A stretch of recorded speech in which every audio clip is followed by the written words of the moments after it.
कैलाश मानसरोवर यात्रा पर चीन डाल रहा है अड़ंगा। पढ़ लीजिए क्या है वह समझौता। 2020 से यह लगातार 5वां साल है जब पवित्र कैलाश मानसरोवर यात्रा के लिए दोनों आधिकारिक मार्ग भारतीयों के लिए बंद है। नेपाल के माध्यम से निजी मार्ग, जिसे पिछले साल चीन द्वारा खोला गया था, चीन द्वारा लगाए गए सख्त नियमों के कारण सभी व्यवहारिक कारणों से भारतीयों के लिए उपलब्ध नहीं है।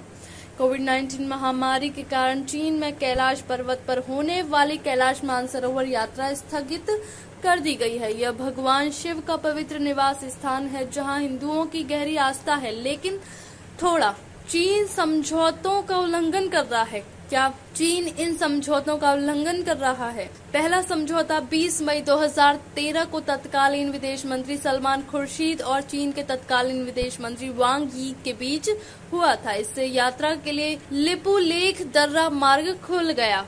ये समझौते क्या कहते हैं? पहले समझौते में कहा गया है कि प्रोटोकॉल 2013 में हस्ताक्षर के दिन से प्रभावी हुआ और यह 5 साल की अवधि के लिए वैध होगा और एक बार में 5 साल की अवधि के लिए स्वचालित रूप से आगे बढ़ाया जाएगा।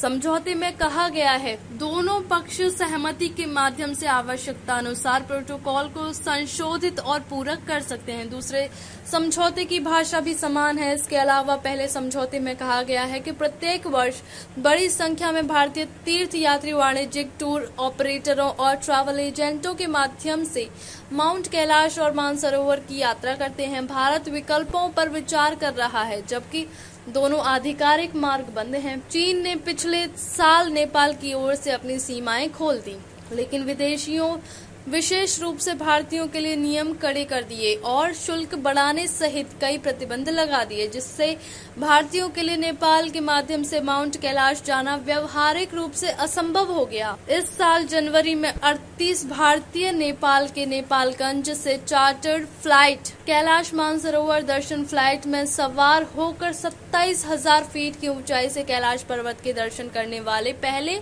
व्यक्ति थे। भारत ने उत्तराखंड के पिथौरागढ़ के धारचूला में लिपुलेख चोटी पर अपने क्षेत्र में एक स्थान भी विकसित किया है, जहां से जल्द ही कैलाश पर्वत को केवल 50 किलोमीटर की दूरी से स्पष्ट रूप से देखा जा सकेगा।